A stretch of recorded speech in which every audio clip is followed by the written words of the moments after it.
अगर हम मेस के खाने की बात करें तो मेस का खाना दोस्तों बहुत ही टेस्टी होता है। मतलब मोस्ट मेस आपको लगेंगी कि खाना अच्छा नहीं है, वो खाना क्वालिटी खाना नहीं दे रहे या स्वाद नहीं है खाने में, रूखा सूखा है, कुछ भी नहीं है। तो ऐसा कुछ भी नहीं है। Hello everyone, this is me Sonia and I hope you all are doing great. Your families and you yourself are in good health. I'll just say this. तो आज के वीडियो में मैं आपको बताने वाली हूँ पतंजलि के बारे में, पतंजलि यूनिवर्सिटी के बारे में, उसके हॉस्टल के बारे में, एक स्टूडेंट लाइफ के बारे में, बिकॉज मैं एक खुद स्टूडेंट हूँ पतंजलि की।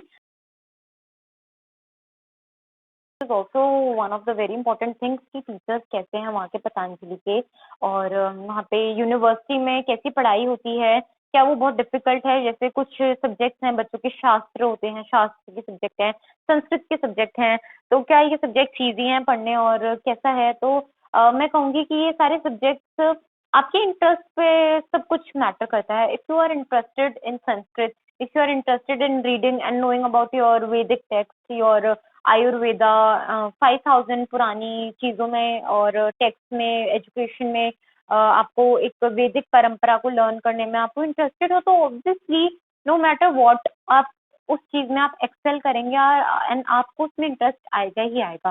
बिकॉज अगर एक पर्सन को भी, वैसे आई वुड से पतंजलि के स्टूडेंट, गुरु एंड टीचर्स बहुत अच्छे हैं, आपको बहुत कोऑपरेट करते हैं वो, एंड आपको वो बहुत अच्छी नॉलेज प्रोवाइड करते हैं। इवन स्वामी जी एंड आचार्य श्री जी भी बहुत आपको टाइम टू टाइम आपको अपना व्यू, इंसाइट्स, आपको सारी चीजें देते रहते हैं। तो उस चीजों से बहुत आपको सीखने को मिलता है। अपनी टेक्स्ट बुक से ज्यादा आप बाहर की जो शिक्षा होती है, बाहर की जो अच्छी बातें होती हैं, वो सीखते हैं। तो I guess it's one of the very basic and very big thing for a student, Patanjali student, की उनको गुरुओं का संगति, गुरुओं की सत्संगति, सत्संग में उनको पढ़ने और बड़े होने का, अपना एजुकेशन लेने का उनको सौभाग्य मिलता है। तो I feel really proud to be a student of Patanjali and मुझे बहुत अच्छा लगता है कि मैं इतनी अच्छी बातें सीखती हूँ उनसे। टिल डेट इवन मैं ऑनलाइन क्लासेस ले रही हूँ, मेरे टीचर्स मुझे बहुत अच्छी चीजें बताते हैं, समझाते हैं। एक लाइफ को, जो एक सब्जेक्ट है उसको प्रैक्टिकली आप अपनी लाइफ में कैसे कर देते हैं, नॉट ओनली थ्योरेटिकली बट आप प्रैक्टिकली कैसे कर सकते हैं, आप अपने जीवन को एक सुंदर और साकार जीवन कैसे बना सकते हैं, आपको ये सब पतंजलि में जरूर सीखने को मिलता है। और ये सब आपको मिलता है टीचर्स की बदौलत, क्योंकि वहाँ के टीचर्स खुद वैदिक परंपरा को बहुत मानते हैं, खुद वैदिक परंपरा के इन्वायरमेंट में वो पड़े बड़े हुए हैं, पले वो हैं। तो वो चीजें उनकी लाइफ में इम्बाइड है, वो उस चीज को सिर्फ बताते ही नहीं है बल्कि जीते हैं। और जब इंसान उस चीज को थ्योरेटिकली नहीं प्रैक्टिकली करता है और वो जीता है, तो वो एक अलग ही उसका अनुभव होता है और अलग ही चीजें होती हैं जो वो बताता और करता है। योगा क्या, बहुत लोगों को होता है कि हम वहाँ पे योगा कैसे सीखेंगे, हमारा योगा क्लासेस कैसी होंगी, कौन लेगा, स्वामी जी हमें सिखाएंगे क्या, और हम कितनी दिन में प्रोफेशनल हो सकते हैं, एडवांस कितने टाइम में कर सकते हैं।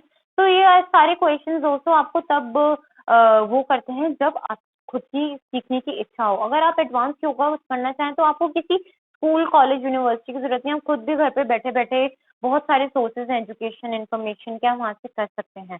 पर अगर आपको एक इन्फॉर्म्ड, एक एजुकेटेड नॉलेज लेनी है तो वो आपको ऑब्वियसली गुरु की सत्संगति और सानिध्य में ही मिलता है, प्राप्त होते ही है वो चीज। तो अगर मैं योगा क्लासेस की बात करूँ तो योगा क्लासेस वहाँ पे जैसे कि मैंने बताया, 1 1.5 से 2 घंटे की योगा क्लासेस आपकी वहाँ पे मॉर्निंग में होती थी। तो वहाँ पे आपको टीचर्स सारे बेसिक्स बताते थे, आपका स्टार्ट करते थे विद बॉडी वार्म अप, आपकी बॉडी खोलना, स्ट्रेचिंग सब खोलना, सारी चीजें होती थी। एंड देन उसके बाद आपका इवनिंग में भी होता था, वो आपका सेल्फ होता था कि आप चाहें तो आप ले सकते हैं उसको अगर आपको मन है, और अगर आप नहीं चाहते तो आप नहीं भी ले सकते हैं। आप खुद की सेल्फ प्रैक्टिस कर सकते हैं शाम को, या आप अपनी तरफ से भी आप 1 घंटा 2 घंटा एक्स्ट्रा देके सुबह या शाम को आप योगा कर सकते हैं। आपको खुद अवेयर होना पड़ेगा कि मुझे क्या करना है, मैं क्या कर रहा हूँ, मुझे आगे क्या सीखना है, इसके क्या बेनिफिट्स हैं योगा के, किसको करवाना है, किसको नहीं करवाना है, ये आपको खुद सीखना पड़ेगा। आपको टीचर्स भी गाइड करेंगे, बिल्कुल करेंगे, पर ये होता है कि 50 50 60 स्टूडेंट्स की क्लासेस होती है, तो कभी कभी टीचर पर्टिकुलर स्टूडेंट पर ध्यान नहीं दे पाता। दो वहाँ पे अच्छी हैं चीजें कि वहाँ पे स्टूडेंट टीचर इंटरेक्शन है, पर स्टूडेंट कभी कभी क्या होता है, हेजिटेट भी करता है। तो आप हेजिटेट मत करिए, आप पूछिए टीचर से जाके, टीचर आपको जरूर बताएगा। और आप अपनी तरफ से भी आप पढ़िए, आप योगा के टेक्स्ट पढ़िए, आप हठ प्रदीपिका हो गई, घृण संहिता हो गई, आप शिव संप्रदाय संहिता हो गई, आप ये सारी चीजें टेक्स्ट पढ़िए और योगा के बारे में ज्यादा से ज्यादा खुद जानिए, क्योंकि टीचर आपको 2 घंटे 3 घंटे की क्लास दे सकते हैं, इससे ज्यादा बाकी का टाइम आपके पास खुद है कि जब आपको सेल्फ प्रैक्टिस करना है, उसको अपने आप में चीज को ढालना है, उस आसन को, उस प्रैक्टिस को अपने आप में ढालना है। उसके लिए आप खुद ही जब तक सेल्फ प्रैक्टिस सेल्फ मेहनत नहीं करेंगे, तब तक आप उतना अच्छा योगा नहीं सीख पाएंगे।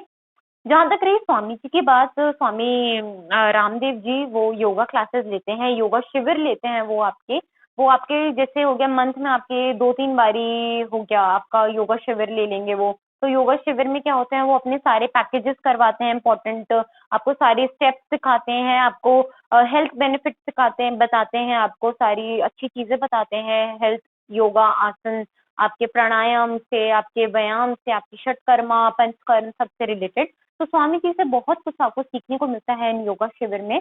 ये योगा शिविर रोज नहीं होते हैं, पर ये महीने में जैसे मैंने बताया आपको 2-3 बारी हो जाते हैं, और अगर कुछ फेस्टिवल होता है तो स्पेशल प्रोग्राम भी आयोजित होते हैं योग पे। और अच्छी आचार्य श्री आचार्य बालकृष्ण जी की आयुर्वेदा की पूरी उस पे लेक्चर्स होते हैं, जो आपको उनसे जानने और सीखने को मिलते हैं, और बहुत ही वो सुंदर होते हैं। बल्कि संडे को भी कभी-कभी ऐसा होता था कि अगर आपको लगेगा कि संडे को भी छुट्टी होती है, तो संडे को छुट्टी आपकी होती है, पर एक तरीके से नहीं भी होती, क्योंकि उस दिन स्वामी जी अपनी सत्संग रख लेते हैं, या कोई स्पेशल अपीयरेंस होती है, कोई उनको अपने मन की बात बच्चों से, स्टूडेंट से बात करनी होती है, इंटरेक्शन, तो बच्चों की पढ़ाई के दिन पे उनका टाइम वेस्ट नहीं करते हैं, वो संडे को ये अपनी स्पेशल सत्संग और प्रोग्राम्स की क्लासेस लेते हैं। तो उससे भी दोस्तों ऐसा मत सोचिए कि हमारा संडे बेकार हो गया, हम कहाँ फँस गए यहाँ पे, कोई बिल्कुल हमारे लिए टाइम नहीं है। पर ऐसा कुछ नहीं है, वहाँ पे आपको बहुत अच्छा लगता है जब आप सत्संग में जाते हैं। आप वहाँ पे सारी चीज़ से आप इतनी अच्छी बातें जानने को मिलती हैं, आपको सुनने को मिलती है, जानने को मिलती हैं, तो वो चीज़ें बहुत अच्छी होती हैं। जो वहाँ पे क्लासेस की टाइमिंग्स होते हैं, वो होते हैं आपके 6 days a week, that is from Monday till Saturday. Sunday आपका ऑफ होता है, where you can do everything, अपने कपड़े धोना, पढ़ाई करना, और कुछ भी थोड़ा-सा अपने घर पे बात कर लेना, फैमिली से वीडियो कॉल कर लेना, एक्सेट्रा एक्सेट्रा। तो आप कुछ भी कर सकते हैं संडे को, संडे इज़ ऑल योर्स। और संडे को एक काइंड ऑफ योगा की भी छुट्टी होती है, योगा क्लास भी नहीं होती है, और हमारी नॉर्मल जो कॉलेज क्लासेस हैं वो भी नहीं होती है। तो और जो इवन आपके फेस्टिवल्स होते हैं, उन पे भी आपको छुट्टी देते हैं, ये उस दिन आपकी कोई क्लासेस नहीं कंडक्ट करवाते, आप हॉस्टल में ही रहते हैं, आप कुछ भी काम कर सकते हैं, बात कर सकते हैं। आउटिंग्स की बात करें तो आउटिंग्स आपको इतनी नहीं मिलती, मतलब वैसे तो मैंने पुराने बच्चों से जब बात करी थी तो कह रहे थे कि हमें महीने में 1-2 बारी आउटिंग्स मिल जाती थी, पर जब मैं गई थी तो उस टाइम कोरोना चल रहा था, और कोरोना में हमें आउटिंग्स कहीं बाहर नहीं जाने देते थे।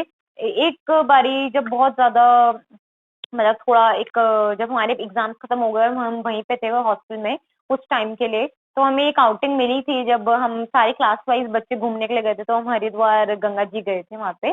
तो वहाँ पे आपको ऐसी छोटी-मोटी स्पेशल ओकेज़न्स पे मिल जाती हैं, पर अभी के टाइम में अगर आप कोरोना के टाइम में एडमिशन लेते हैं, तो आपको मान के चलिए आपको आउटिंग बहुत ही कम मिलेगी। आप पेरेंट्स को बुला सकते हैं, आप उनसे मिल सकते हैं, पर वो भी बहुत लिमिटेड टाइम के लिए, और थोड़ा-सा ध्यान रखते हुए, बिकॉज़ वो बाहर से आ रहे हैं, और आप स्टूडेंट्स के, सारे स्टूडेंट्स के बीच में, तो you are risking the life of other students also along with yourself. तो उसका बहुत ध्यान रखना पड़ता है कि पेरेंट्स आ रहे हैं।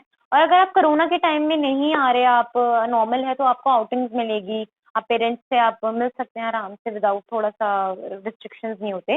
वैसे जो हमारे पेरेंट्स से मिलने की टाइमिंग्स थे वो संडे के थे, हमें संडे को लॉट करते थे वो टाइम कि आप फ्रॉम मॉर्निंग, मतलब फॉर 2-3 आवर्स आप मिल सकते हैं पेरेंट्स से, आप वहीं पे विदिन कैंपस एरिया में और विदिन हॉस्टल एरिया में। ये चीज़ मैं ज़रूर आपको इन इवन स्टूडेंट्स को कहना चाहूँगी, वो टाइमिंग सुन के थोड़ा-सा प्रेशर सुन के, थोड़े से रूल्स रिस्ट्रिक्शंस सुन के वो काफ़ी डिस्टर्ब्ड हो जाते हैं कि हम क्या करेंगे, हम कैसे एडजस्ट करेंगे।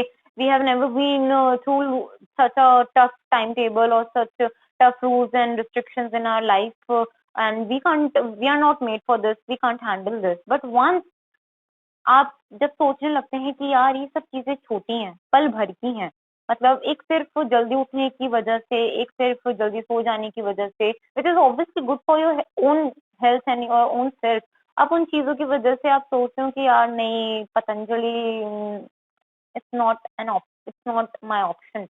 I should like consider it as a last resort. तो मैं आप लोगों को कहना चाहूँगी, प्लीज़ ऐसा मत सोचिए। थोड़ा-सा डिफ़िकल्ट होता है स्टार्टिंग में, मैं ये नहीं कहूँगी it's very easy, it's a cake walk, it's not.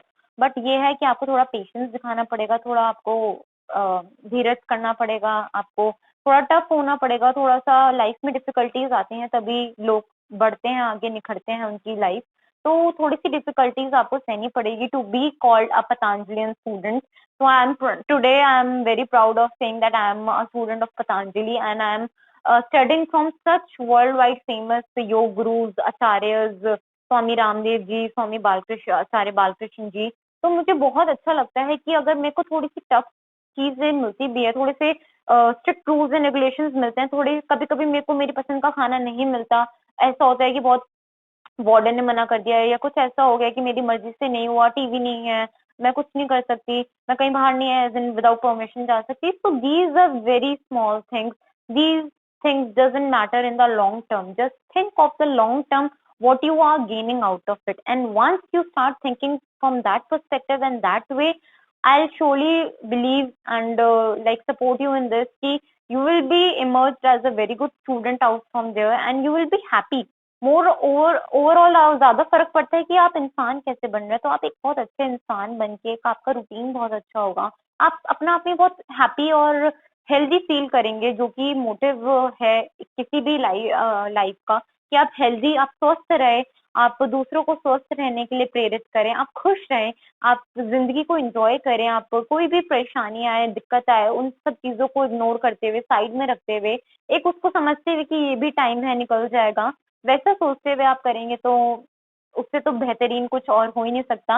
और मुझे ऐसा लगता है कि ये सिर्फ पतंजलि यूनिवर्सिटी है कि जो आपको सिखाती है कि ये सब आप एक एक आप ज़िंदगी जीना कैसे सीखें। बाकी यूनिवर्सिटीज़ आपको सिखाती हैं कि प्रोफ़ेशन में आप कैसे आगे बढ़ें, आप ये कैसे करें, पर पतंजलि आपको कुछ और ही सिखाती है और जो भी सिखाती है बहुत अच्छा सिखाती है।